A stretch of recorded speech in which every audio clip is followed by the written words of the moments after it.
Good morning, and welcome to the State Ethics Commission. It is December 20th, 2023, the end of a great year, a tumultuous year, I should say. And the time is now 9:01. Robert, can we have a roll call? And if you are here, please indicate if you are alone. So thank you, Chair, recognizing that you, Commissioner Hong and Commissioner Thielen are in the public meeting room, starting with Commissioner Tobias. Present and alone. Vice Chair McCarthy. Present and alone. Turning to staff, Patrick. Present and alone.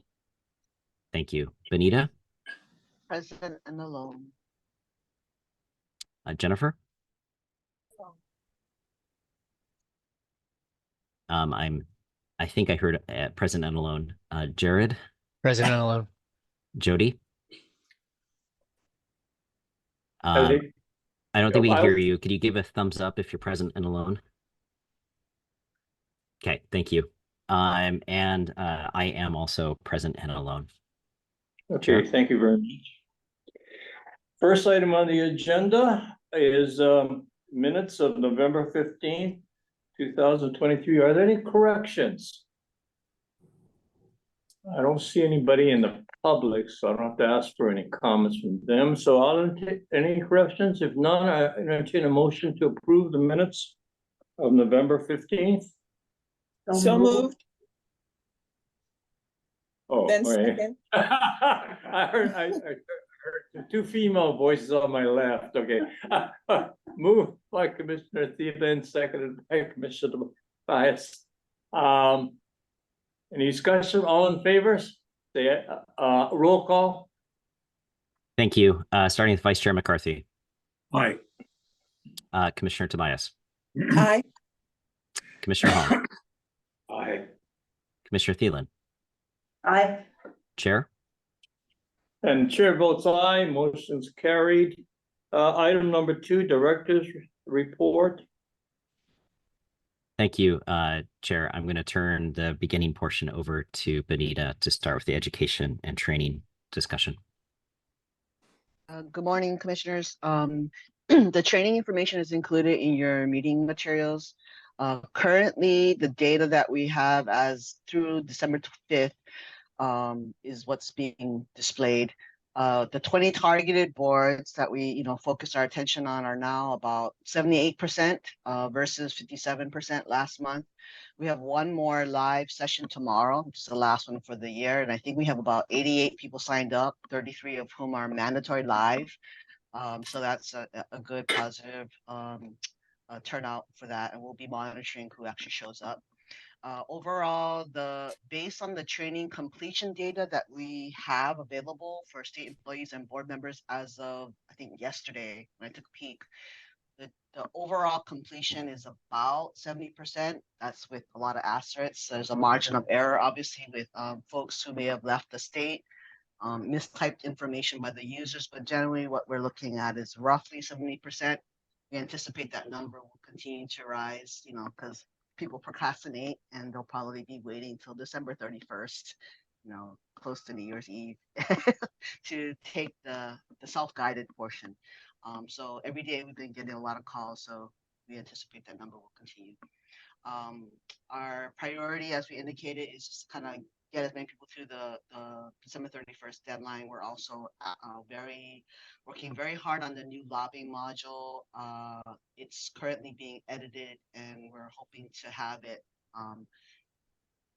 finished testing and aim to go live in the beginning of January before our first lobbying webinar in January.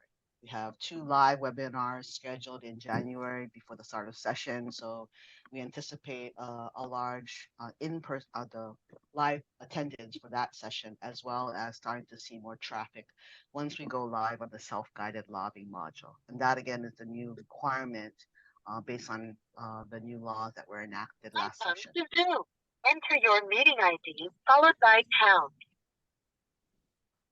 Go ahead, Bonita. Nothing further. So that's it. If you have any other questions, I'll be glad to answer them. Let me give you the first question. About what percentage of the population, state population is supposed to take this training are we up to, and how does that compare from last year? If you have those figures, So approximately. as I mentioned, roughly based on the numbers that we have, that of what we have in information to date, roughly 70%. There's a margin of error, but we're looking at about 70%, which is probably like the levels that, you know, we kind of like guessed as the first year. So, you know, we're gonna continue to improve and try to get the numbers up as high as possible. And as compared to last year, about same time, I'm not really sure. I don't We think have those statistics, respectfully, Chair. I suspect we'll probably go in more depth in January when the year is completed. But I think if you look historically, just going back in time, we consistently train around 2,000 to 3,000 folks per year, and we're now at, just for this year alone, right around 31,000. So very significant increase. Last year did go up some, in part because the law was passed last year, and so we did see a pretty large surge last year. So again, going back 2 to 3 years when before the laws, you know, we're head and shoulders above where we used to be. thank you. And the reason I asked is because remember the goal or the mission of our commission is to be proactive both in training and also in enforcement. So it's a big improvement. I can remember. So good job. Any other questions from the commissioners? No. Not? Robert? Thank you, Chair. Just briefly going over the enforcement statistics. If you take a look at attachment number 4, for the month of November, we had 37 new assignments come in, and we closed out 51 total. Just looking on the year, we've had 660 new assignments come in, and we've closed out 710. So we've done a pretty good job of closing out the small backlog that we had and try to stay, you know, current and fresh on our overall enforcement cases coming in. Shifting briefly to the just miscellaneous office projects and updates. We have successfully moved back in to our office. Welcome, those of you that are in the public hearing room. We still have a number of boxes and other things that we're trying to put away, and you know, probably it'll be another month or two before we're really in place. For those of you who are very concerned about the artwork, unfortunately, because we're out for such a long period of time, they've released the artwork that we had back to the general circulation. Not to say that the artwork won't be available when we go back to reselect it, but we sort of want to complete all the boxes and make sure everything's in its right place before we start, you know, getting the state artwork back up.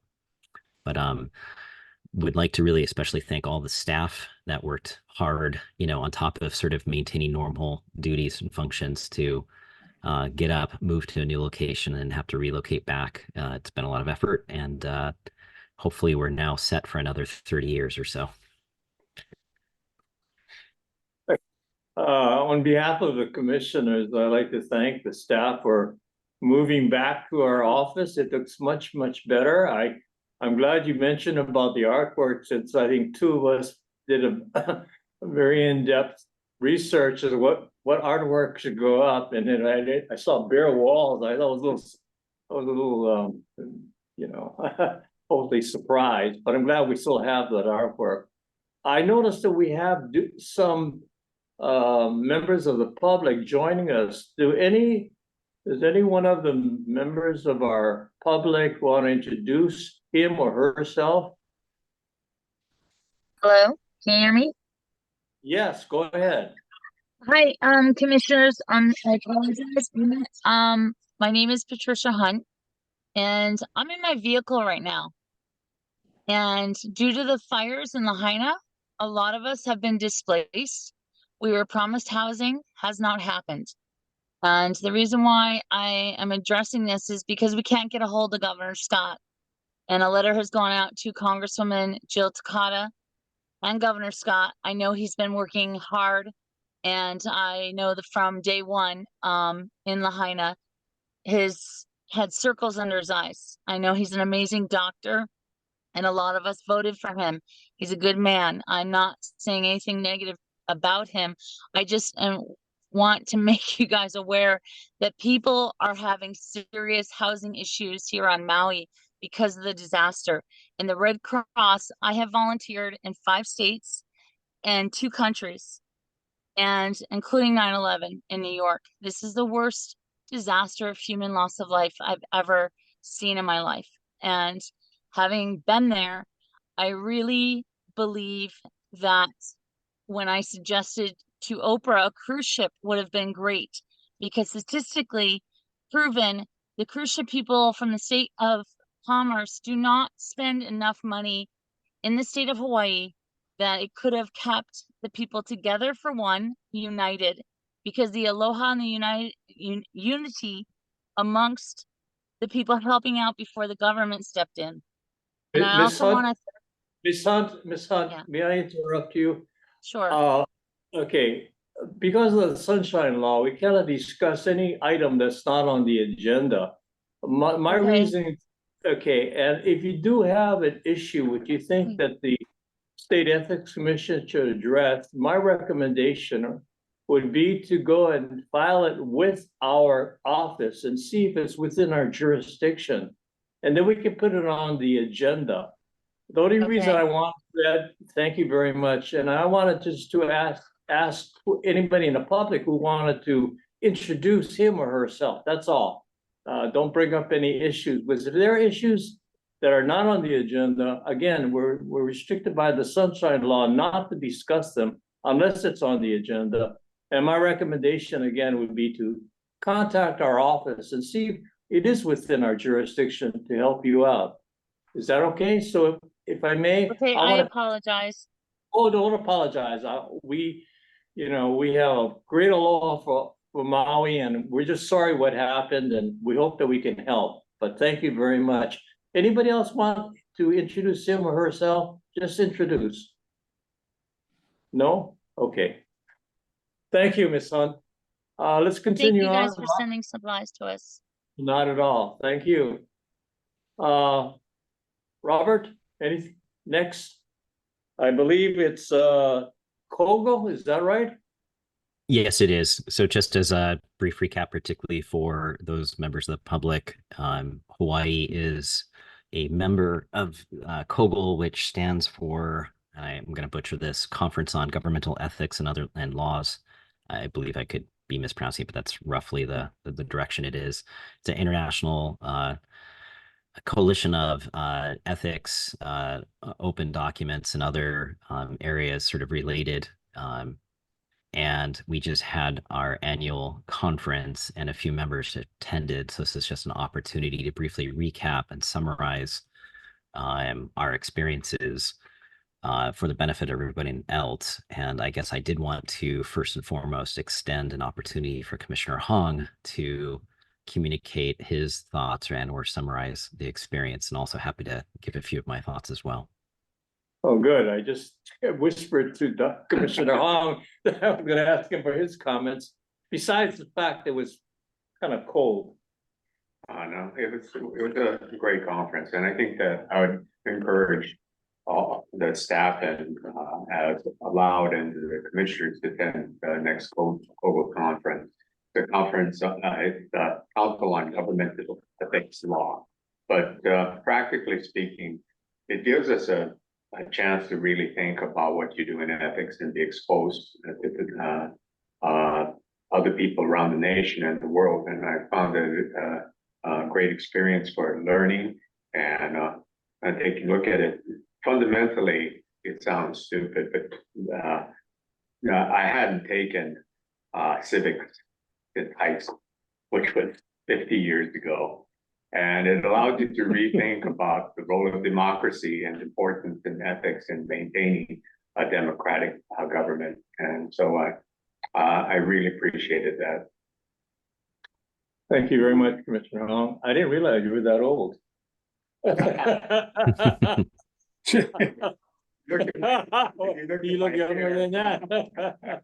Chair, I did I did want to recognize that both Key and myself had an opportunity to present. Key spoke on a panel specific to ways to address, resolve things short of going to enforcement. I spoke on a gifts panel. I'm hoping that we will continue to be asked back to speak and sort of share our mana'o and leadership on some of these topics. The one thing that I would have as a takeaway, and maybe I would invite Jennifer, who also participated, if she has anything else she'd like to share, that there was an extensive discussion about education efforts and the use of a learning management system. One of the commissions has recently adopted a learning management system as a means to better track the number of employees specific in each department and be able to get better statistics. By having a learning management system, essentially people have to log in, identify themselves, and then that participation is tracked that way. I have, going through that, it's good to see what the experience is, better understand what they do, but recognizing that they're spending $90,000 a year in order to have that learning management system. And typically it's going to be a per user fee. I have serious reservations about whether that's an approach we'd like to duplicate. Just it's a lot of money, and really for a learning program that people have to take once every 4 years, it may seem more than we would like to spend, and try to maybe identify other ways to get the types of statistics and information that we want to track, without having to go that direction. But again, it was useful to have a conversation, to create contacts with others who are doing it, and to be able to ask good questions about it, just to understand what other states are doing. Jennifer, did you have anything? I don't have anything specific on the management system, but I think approaching learning and education from the other end of it, we got some really good ideas. It's fun to share with other jurisdictions how they attempt to make trainings engaging and interactive. And some, we almost exclusively train over Zoom at this point, but we discussed with other jurisdictions who insist on keeping it in person just because they feel that it benefits the employees more for retention purposes. So thinking about it from that side as well. Can I ask Robert and both Roberts, since you were attended, are there any issues that you think that may be a benefit to us as commissioners that we can improve or incorporate? I don't want a long dissertation, just, points, if nothing else, and then we can discuss it later.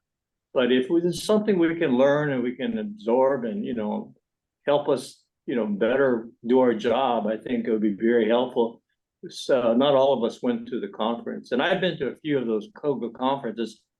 All I can say is I'm glad it wasn't back in the north of Chicago and Philadelphia in the dead of winter, and I go, oh no.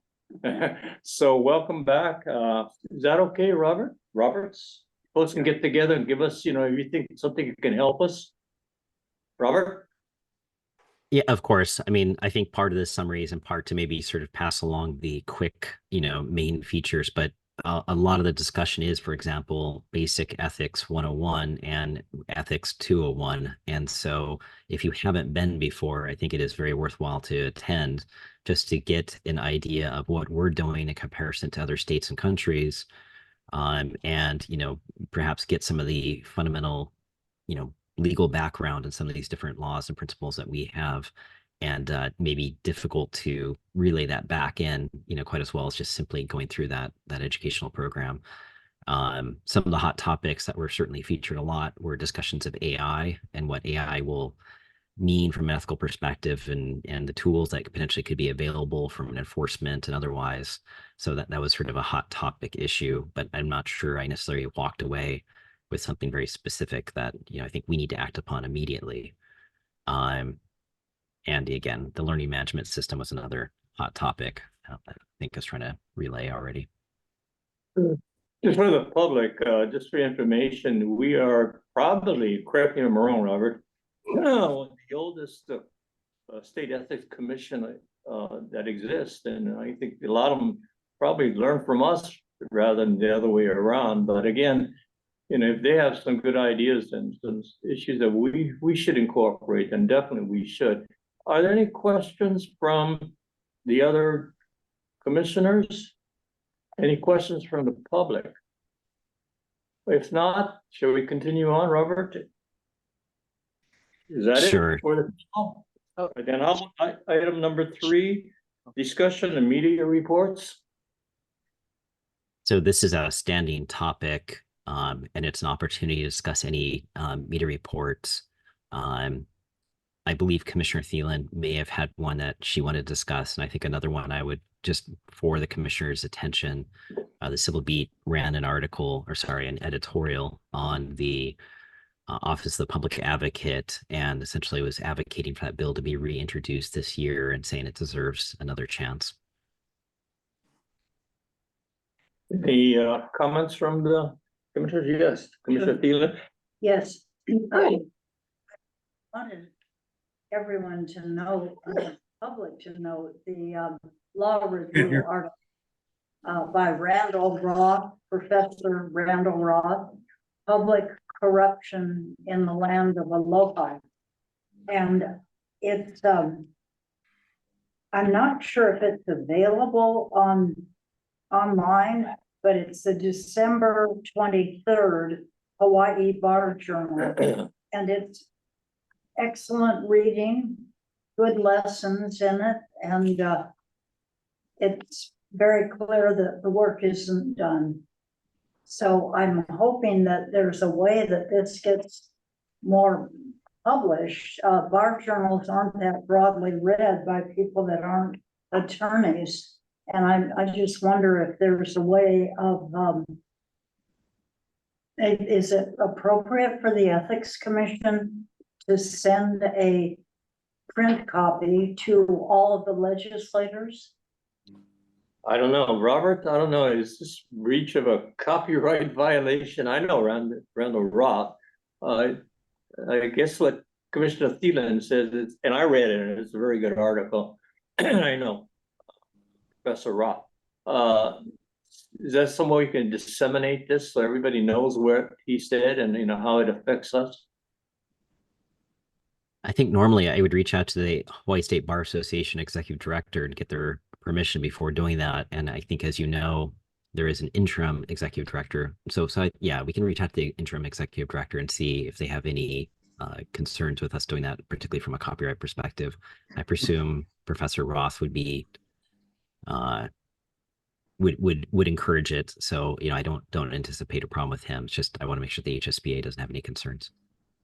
Well, The other thing is, though, I don't think, Chair, that it should be done by email. I think it should be a print copy, because that's grabbing. That's a long one, yeah. And the 76 at the Capitol, 76 trombones, and 51 in the House and 25 in the Senate. And I would think that each one should get it, and maybe with just a little cover letter from us, or cover note. Can we do that, Robert? Or do we need a motion to do that? Or can we just do it on just a suggestion? I think the suggestion's fine. We will go ahead and look in that to make sure that there aren't any copyright issues or concerns. We can look into it. Maybe another way too is that if we can have it somewhere on our website, I don't know if we can do that, and the public can go ahead and read it from our website. I don't expect it to be making copies for anybody who wants it. That's not our job. But I think it's well written, and it does kind of capture, in essence, what we should be doing and what we are doing. And I think that's a good thing to do. But it's a good suggestion by Commissioner Thielen. Yes. I think that's an excellent idea. And I wonder if we couldn't, on our website, first of all, we have to get permission. Yeah. Assuming we get the permission, could we have a new sort of heading on our website, publications of interest or relevant publications, and then have not just this one, but others that may be coming down the pipe? Okay. Other commissioners, any comments? I would support that. That's a good idea. Okay. So, since there are no objections, Commissioner McCarthy, no objections. No objection. And Okay. I don't know if this is the time to speak to it or not. It was mentioned briefly, I think, by Robert about the Office of Public Accountability. Are we Why don't going we- to discuss, are we going to discuss that any further later on? Commissioner McCarthy, let's do this article first, this public corruption. Is there no objections, Robert? Can you, take our suggestions and kind of, basically put it to fruition? Yeah. Yeah, I no, would- we will certainly look into it. I would Okay. endorse that. I would, no objection. I think it's a great idea. Oh, okay, so we'll take care of that. It's called Public Corruption in the Land of Law by Randall Roth. Any comments by the public? None? Okay, I would like to say something. yeah, go ahead, Ms. Sun. First and foremost, since your Honolulu appeared and demonstrated to take down quite a bit of corruption with the prosecutor and the KLAO, which was all public record. There is a lot of corruption, specifically here on Maui, and starting with our law enforcement, and it needs to be addressed. But what you guys did over there, I think Maui could learn from and get the help. So just want to say thank you guys for doing your job and helping the people over in Honolulu, because we need it much over here on Maui. So thank you. Just for your information, Ms. Hunt, we are the quote state ethics commission. We're going to take care of over 60,000 state employees. If it deals with any of the counties, each county has its own ethics commission. So if you have an issue to bring up, you can bring it up with the Maui Ethics Commission and they should handle it. But thank you very much for the compliment. Anybody else? Okay, if not, I think Commissioner McCarthy, I think you were going to mention about what was it, the advocate, something advocate? I remember reading it. You going to bring that up? Well, it's really an office of public advocacy or public accountability, which I think is a wonderful idea. I just wondered about that. Is that where would that fit in the kind of the government hierarchy, the government structure, and who would really be responsible for administering such an organization or program like that? Yeah, this is an idea that arose from the Standards Commission and was introduced as a bill last year. The attempt was to address interactions between the public and I'd say also state employees and the legislature in general. And so the idea would be, for example, if a lobbyist were to have a challenge, harassment or otherwise, or a difficult interaction with the legislator, currently they are required to report that to the legislature. And, understandably, most lobbyists that we've talked to or interacted with have indicated they would be scared or concerned to do that. Another example would be a state employee who perhaps takes a position on behalf of the department or otherwise that is contrary to what a legislator wants, and there are implied or implicit threats that something would happen to them as a result. And there have been allegations, for example, that certain positions have been zeroed out in the budget as a means to exhort testimony that that a legislator wants. Again, without opining on the accuracy of that, the intent was to try to create somebody who could try to help facilitate, investigate confidentially, facilitate conversations, and if necessary, publicize when there are findings of impropriety or otherwise, or recommendations on how changes can be made. This is loosely based on the current ombudsman's office. The ombudsman currently is a tool of the legislature that's used to essentially probe and look at the executive branch. And so, the idea of perhaps asking the ombudsman to do this while they're under the supervision of the legislature and are appointed by the legislature is challenging. But I think the intent by creating the Office of Public Advocate was to create a STAR proposal. And if ultimately the idea is to make the ombudsman's office more independent and potentially, have the capacity to address this, that's certainly a very viable route. But the idea is to try to create the conversation.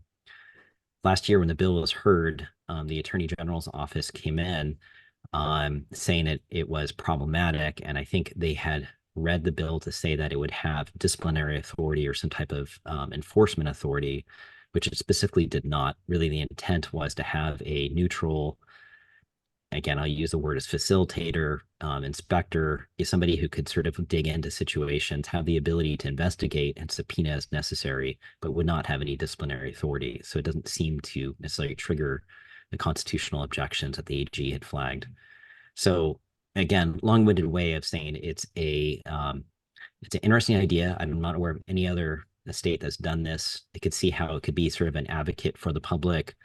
Some of the things in the bill specifically talked about, for example, trying to make sure that testimony it's submitted is published, in a timely manner such that the public can see it.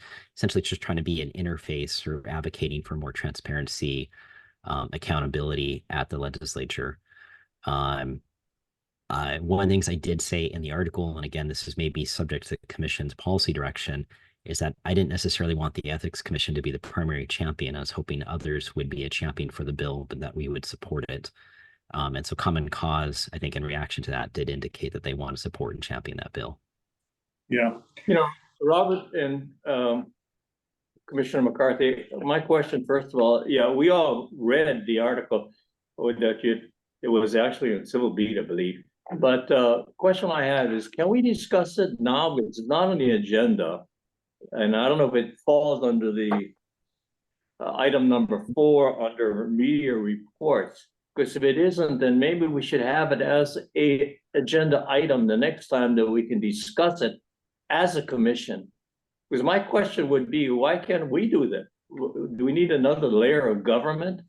And I see how some of the legislators kind of balked at it, especially the judicial chairman.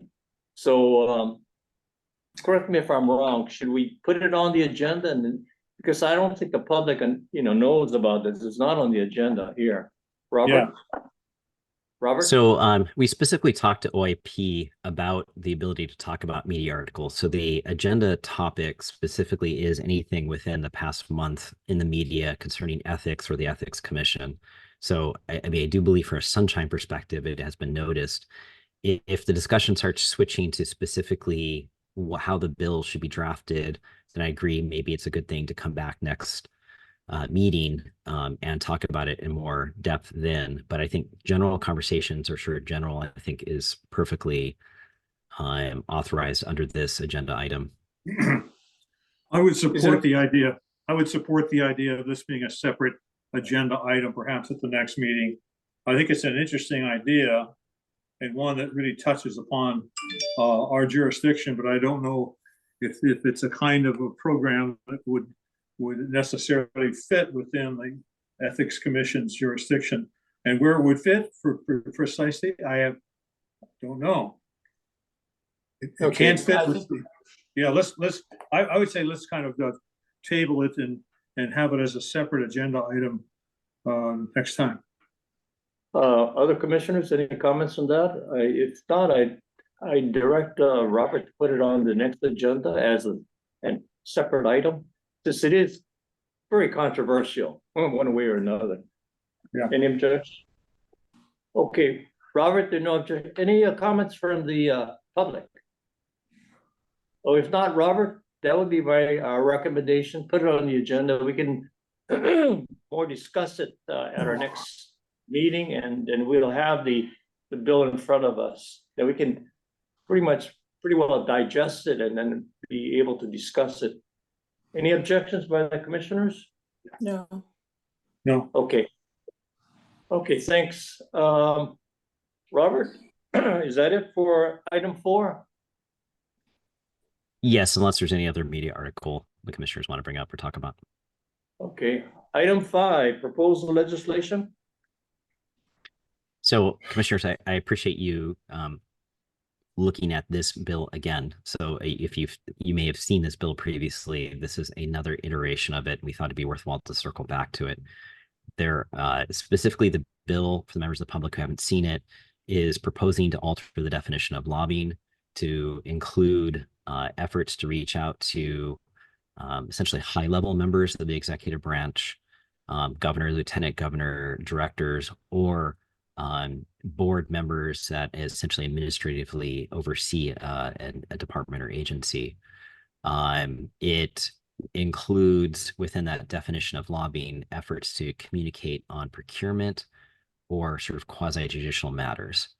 So again, something you've seen before. We've made some language change, and one of the key ones I really wanted to flag for your consideration is that we added in the existing provision on cooperation to include new language stating that legislators and state employees must report potential ethics violations to the Ethics Commission that they know or reasonably should know of, including instances of actual or attempted contact or solicitation by an unregistered lobbyist in violation of Chapter 97.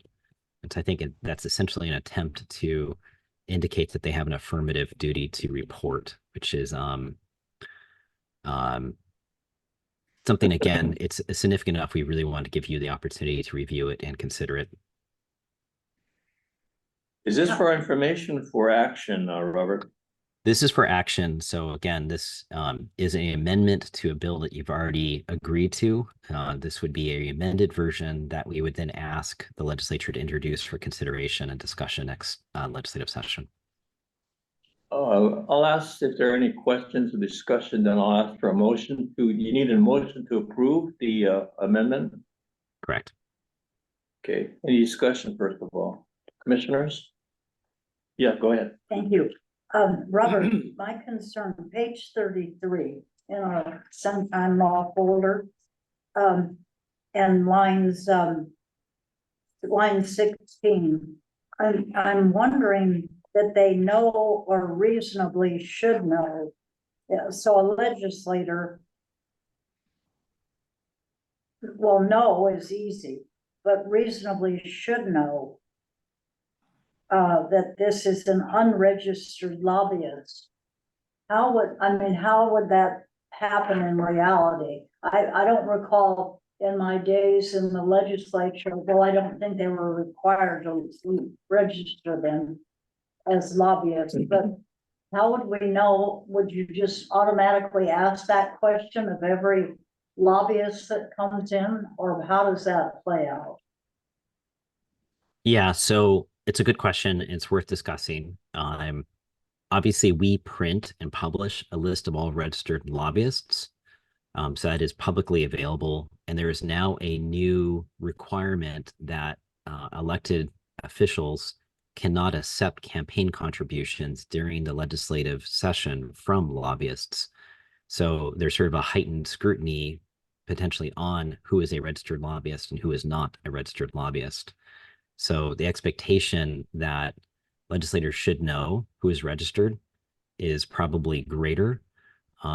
Again, a passing conversation or something we're probably less concerned about, but specifically, I think the concern would be somebody who is approaching a agency saying, hey, I've got the best IT software. You really should think about buying my IT software. This potentially is now becoming something that should be registered as a lobbying activity, procurement lobbying specifically, and we'll never know about it unless that agency is going to be thinking about calling us or letting us know that this is occurring. That's your question. Okay.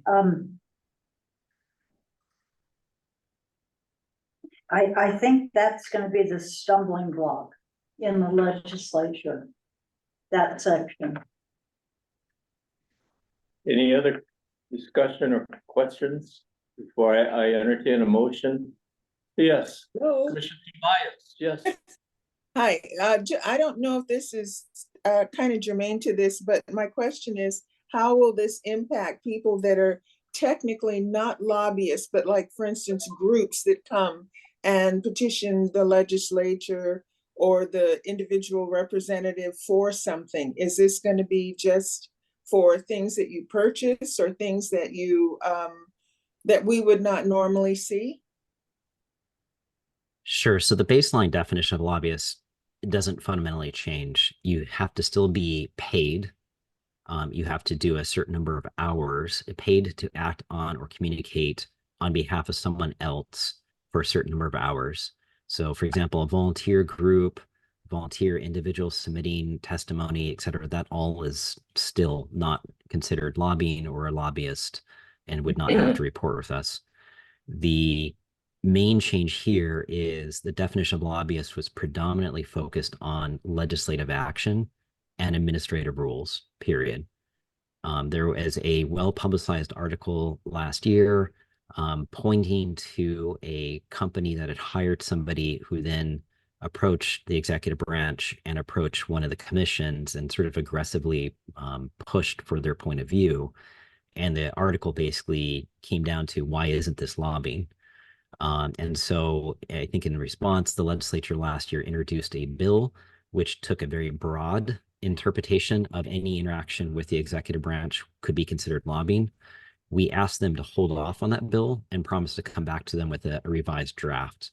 This is that revised draft, and it really pares down the interactions with the executive branch to really focus on procurement and essentially quasi-judicial that's not otherwise allowed under existing law. So for example, in the procurement code, there are specific ways to interact and issue of an RFP, a way to address questions. And the idea is those types of interactions would not fit within this expanded definition of lobbying.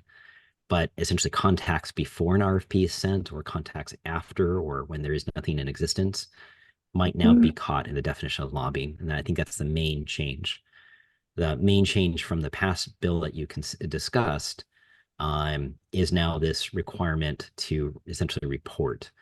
Again, I understand Commissioner Thielen's concerns. I think there is definitely a mentality of, I don't want to make waves, I don't really want to cause trouble, I'm not going to report something. And the intent is to kind of say, no, hey, you really should report it. I don't think the intent here is to go and force after somebody who didn't report. But really try to say, hey, like, we all have an affirmative obligation to the highest standards of ethics in the state of Hawaii, and that, we all need to chip in. So if we see something, we should say something. And I think that's really what the attempt here is to get at. Okay. Any other questions or comments from the commissioner? How about go ahead. Yeah, go ahead. Robert, I like the concept in the bill, but I'm just wondering if there wouldn't be sort of a way that we could make sure that legislators were aware of which were the registered lobbyists. I mean, so there's kind of a side action that we take that makes sure that they all have that list. But like even putting it on the questions that they have to take on the Ethics Commission website. Are you aware that there's a list of registered lobbyists and that you can find it where blank, blank, blank. So if you see what I mean, so we kind of back them into the corner where they can't say, oh, I didn't know. No, it's an excellent idea, and thank you. I think because of the new law around not accepting campaign contributions, it is a very prudent thing for us to do is to maybe issue at the beginning of the session or look at issuing either some type of alert and or notice of, here's where you can find the registered lobbyists. So, I mean, that's a great idea, and we should pursue it regardless of what happens to this bill. Would we be the ones to provide that list of lobbyists? I mean, I'm a legislator. Give me a list so I know, oh, you're not on this list, get out of here. Well, we are. And again, there's nothing wrong with a legislator talking to unregistered lobbyists, right? There's nothing that's going to be problematic for that legislator. The duty to register is on the lobbyists themselves. And so the idea is if they report it, it gives us the opportunity to go talk to that person and say, hey, you might be a lobbyist, you should be reporting. I mean, again, lobbying laws really are just about reporting and giving transparency about that. Again, long-winded way of saying, yes, I think we are the principal authority that keeps a list of registered lobbyists, and it's incumbent on us to make sure that that is available to the public and available to legislators, and we, should take some steps to affirmatively make sure they know where that is. I like the idea of him just printing it. However, the list of registered lobbyists can change over time. If somebody halfway through the session decides they're a lobbyist, there may be now a new lobbyist. So again, we just want to make sure legislators know where to find that list. Okay, well, I think, and we made the point, we can help the legislators as much as possible, but there's a certain limit. But again, if we can help them out, so they can't say, "Oh, I didn't know," that, I think that's what Commissioner Thielen is saying. Any Yes. other commissioners or comments or questions? How about from the public? Any questions or comments? If not, Robert, my understanding is that we need a motion to approve the amendments to the proposed House bill relating to lobbying. Is that correct? Yes, please. Sent to us on page 27 to 35, I believe, 35. Is that correct? Robert? Correct. I would like a motion, if possible, to approve that so we can submit.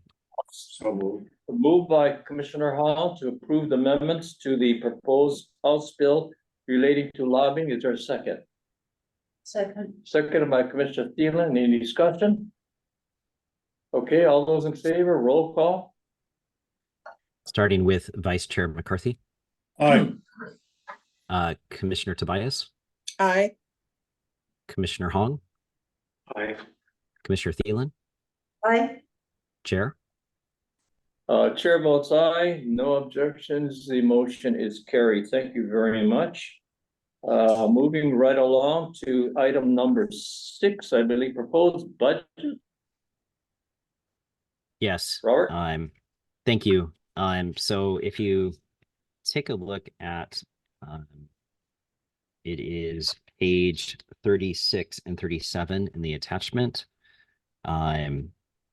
The main distinction from last year's budget is it proposes to add one additional attorney based on both sort of existing caseload and based on the fact that we're hoping to do more proactive, reaching out, proactive efforts.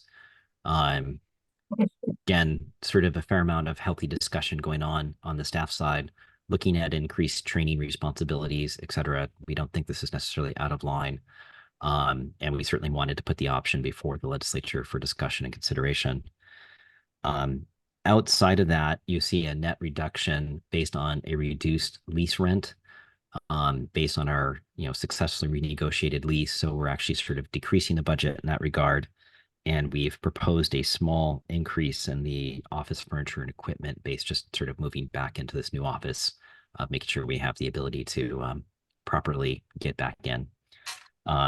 So without the additional attorney, we actually are relatively flat, no real changes from budget from last year.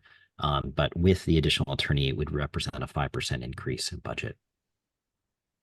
Any questions from the commissioners in regards to our proposed budget for 24-25?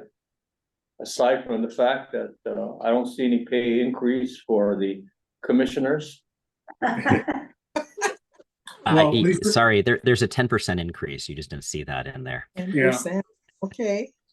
At least our pay has. 10% of zero is. 10% of zero, Robert, is zero. Any questions or discussion? Do you need a motion on this? Yes, Robert? please. And if no any discussion, any comments or questions from the public? Okay. Okay, I'll entertain a motion that we approve the budget for a fiscal year 24-25. So moved. Moved by Commissioner Tobias. Seconded by Commissioner Hong. Any discussion? Not, roll call. Vice Chair McCarthy, Aye. Commissioner Tobias, Aye. Commissioner Hong, Aye. Commissioner Thielen, Aye. Chair. Chair votes aye, no objections, the motion is carried. Item number 7, discussion of ethics oversight over the judicial branch. Robert, you want to give us a kind of a summary of our meeting with the judiciary well, I guess representatives by Commissioner McCarthy and you and I.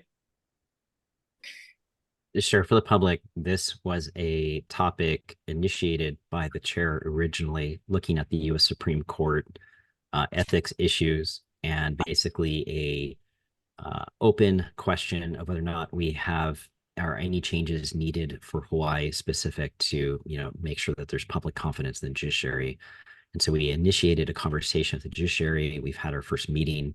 It was a very friendly meeting, I think relatively open-ended, and they committed to meet back with us in January to essentially kind of go over their processes and procedures, sort of having heard our questions. And so I would say we are in step one, and it was a positive step one of probably a few steps before we're able to determine whether or not any recommendations or changes are needed. But we've very much tried to indicate we think the judiciary should be taking the lead on sort of the self-analysis. But we're here to try to help and be partners and provide input as we can.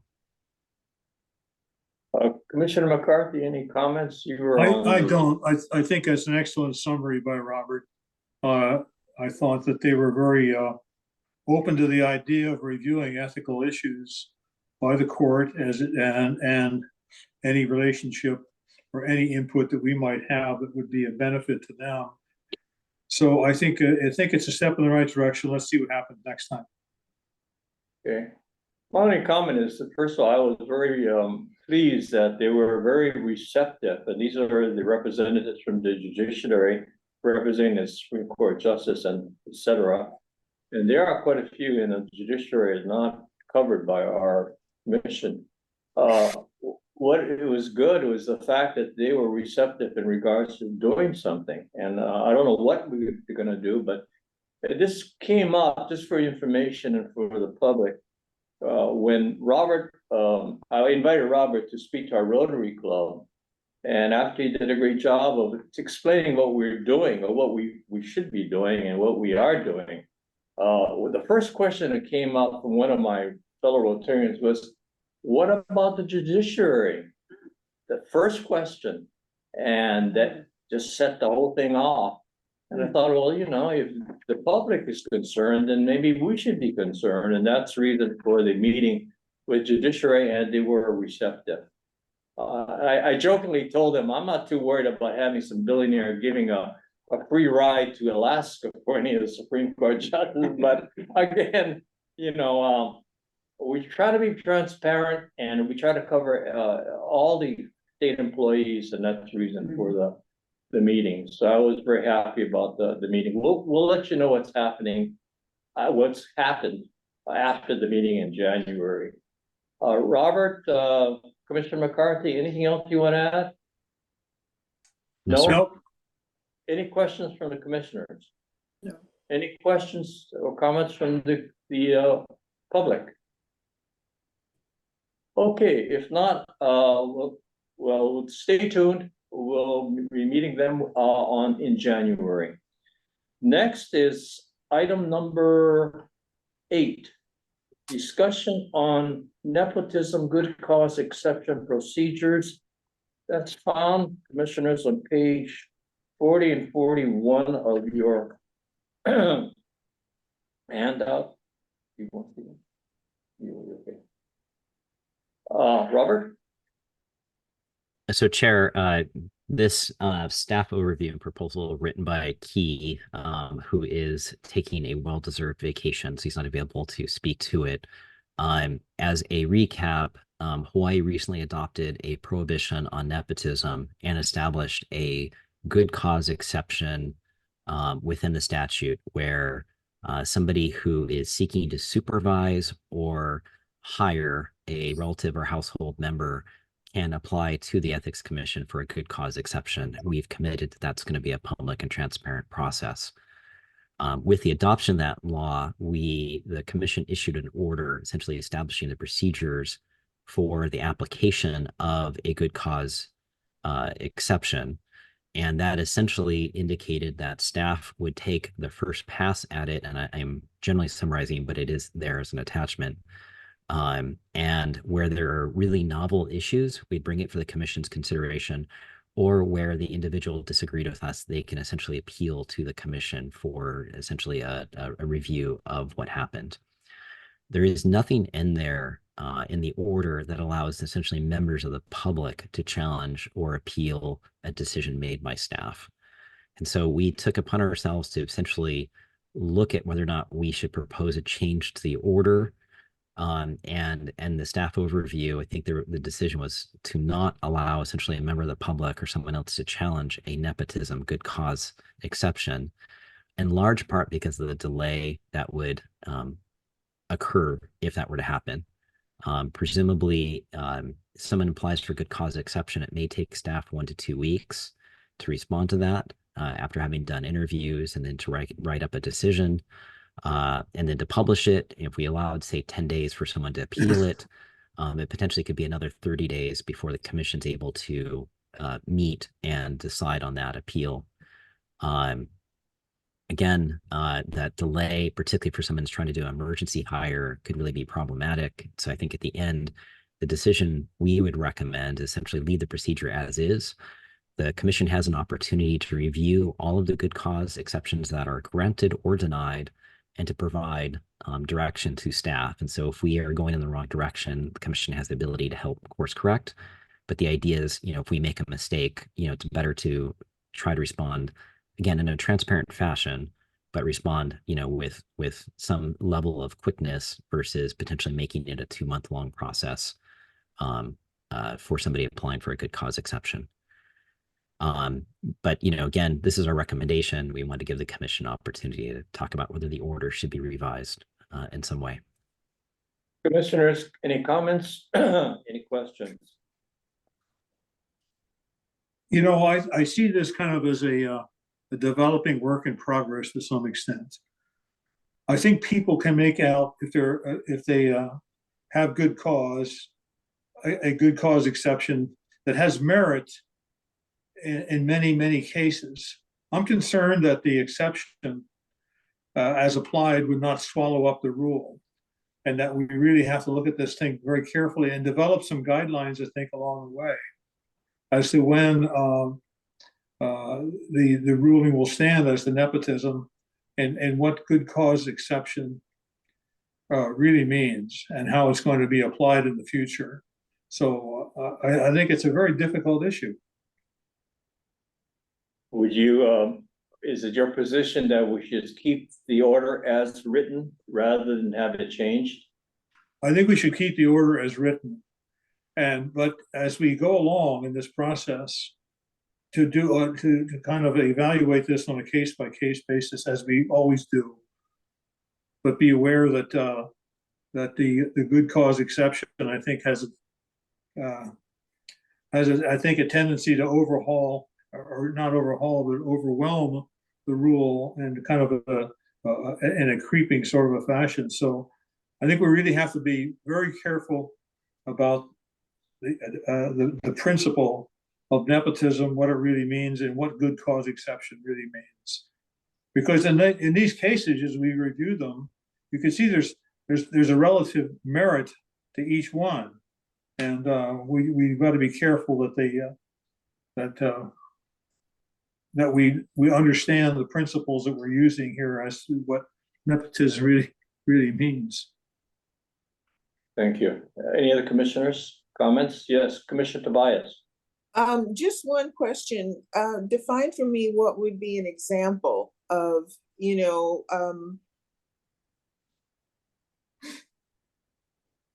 I guess I would want to say that, if you have an exception and it's probably valid, what would that look like?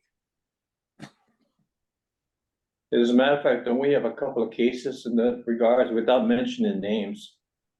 Robert?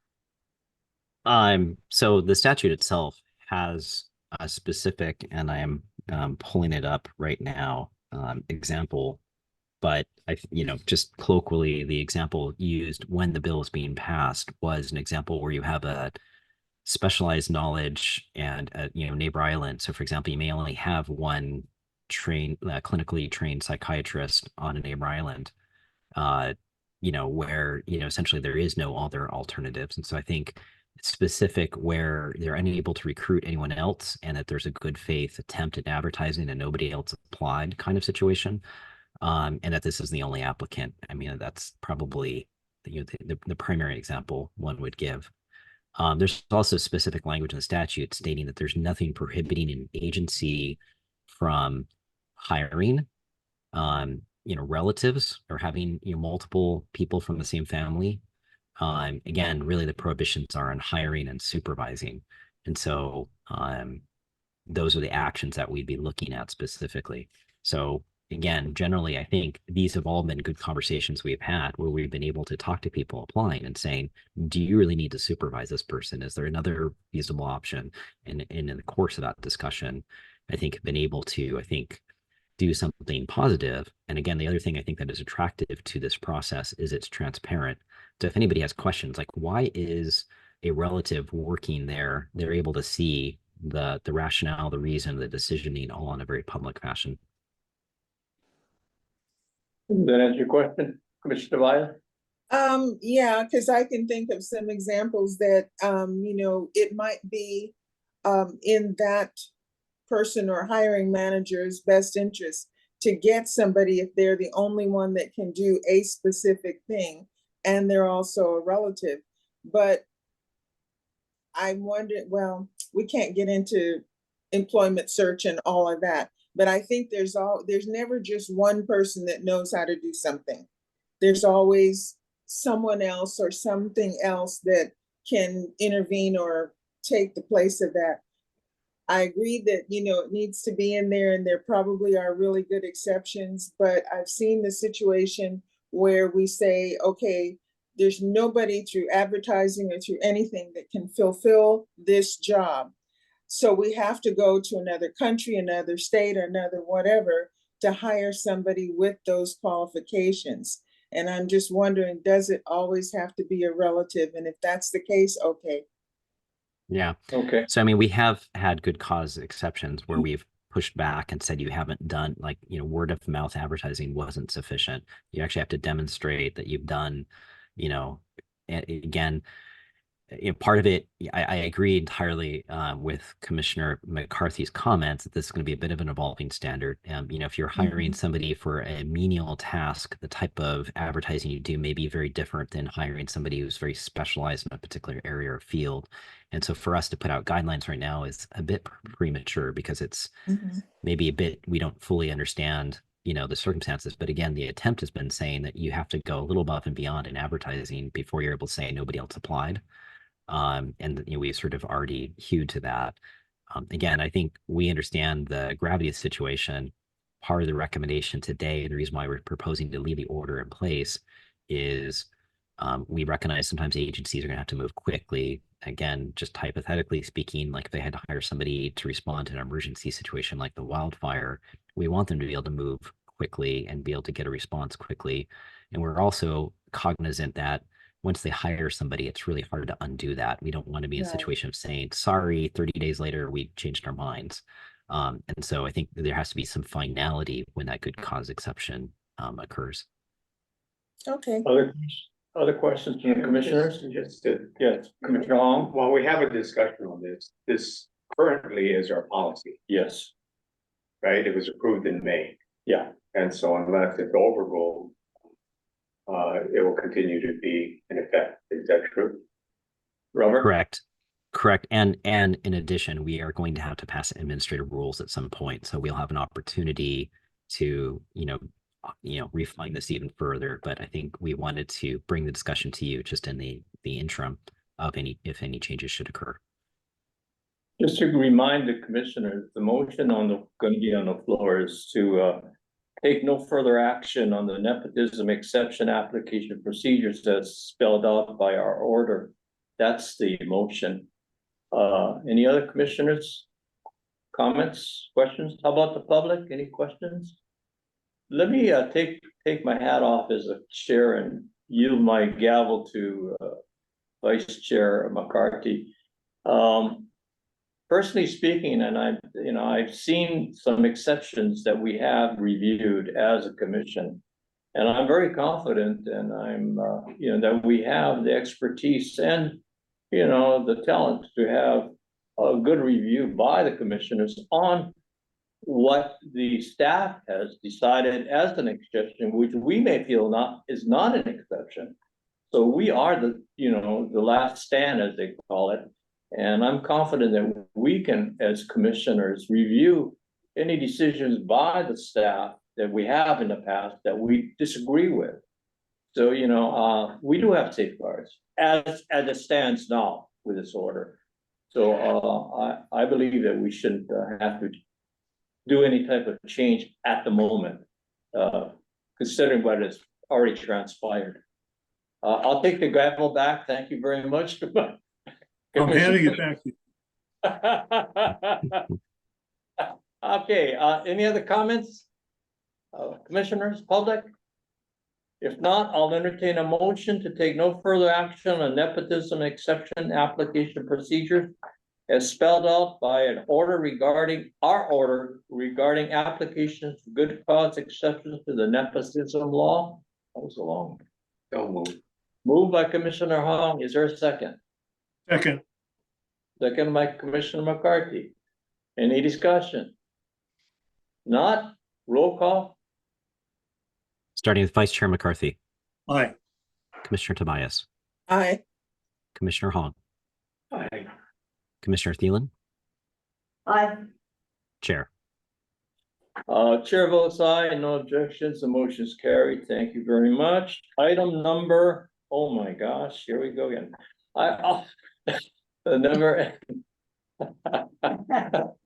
Item number 9, the Akana case. For those who are maybe in the audience, this is case that I think I started with this case when I got on the commission 5 years ago. Was it 5? I lost track, but it's still there.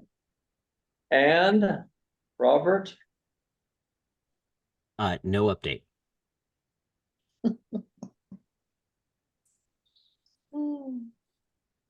I still wonder if it's gonna be put to rest by the time I finish my tenure in office. But anyway, we'll see. The last item is item number, any questions from the commissioners or the public? Okay. Item number 10, the evaluation of the executive director, Robert Harris. If there are any issues in regards to the evaluation of our executive director, I will, in other words, to change the procedure, or do you want to discuss it? Then I'll entertain a motion that we go into executive session. Commissioners, anybody want to do that? I'm sorry, to go in to discuss this Yeah. agenda item. I move, so move. It's been moved that we go into the executive session to consult with our counsel. Is there a second? Second. Second. Roll call. Starting with Vice sorry. Chair. I believe, do we entertain a discussion on this? I don't remember Robert's rule. Probably not. No, that's okay. Go ahead. Roll call.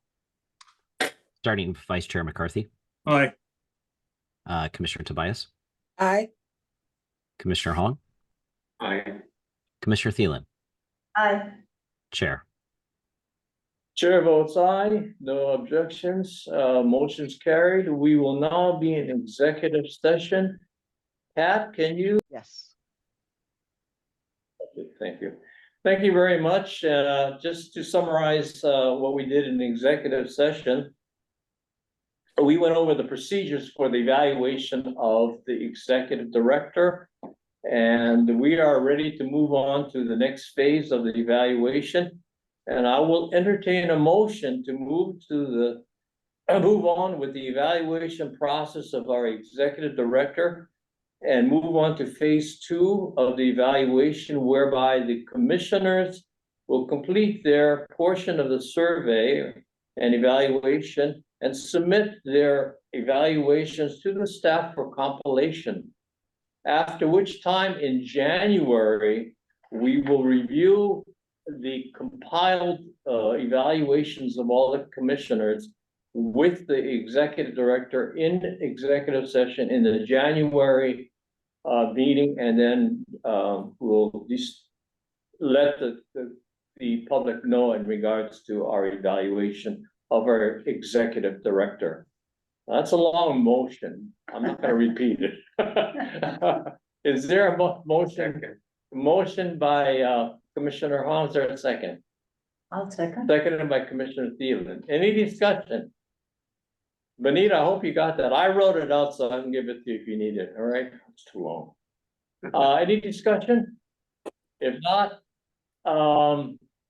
any comments or questions by the public? I don't know if we can do that, but I'll give them the opportunity. No? Okay, all those in favor, roll call vote. Starting with Vice Chair McCarthy, Aye. Commissioner Tobias, Aye. Commissioner Hong. Aye. Commissioner Thielen, Aye. Chair. Chair votes aye, and no objections and motions carried. Thank you very much, and thank you, Bonita, for clarifying our procedure and getting it all done. So the next phase will be our evaluation of the executive director, okay? All right. Robert, I don't see anything else on the agenda. Is that we're finished? That's correct. You could have a motion to adjourn.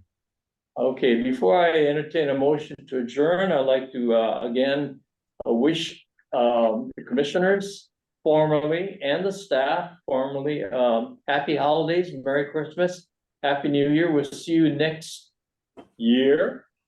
Hopefully it'll be a better year, less turmoil. So everybody have a great vacation. With that, I'll entertain a motion to adjourn. So moved. Moved by Commissioner Thielen and seconded by Commissioner Tobias. Roll call. Vice Chair McCarthy, Aye. Commissioner Tobias, Aye. Commissioner Hong, Aye. Commissioner Thielen, Aye. Chair.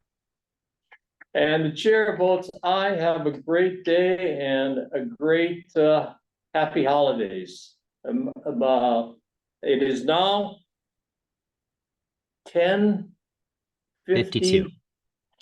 There you go.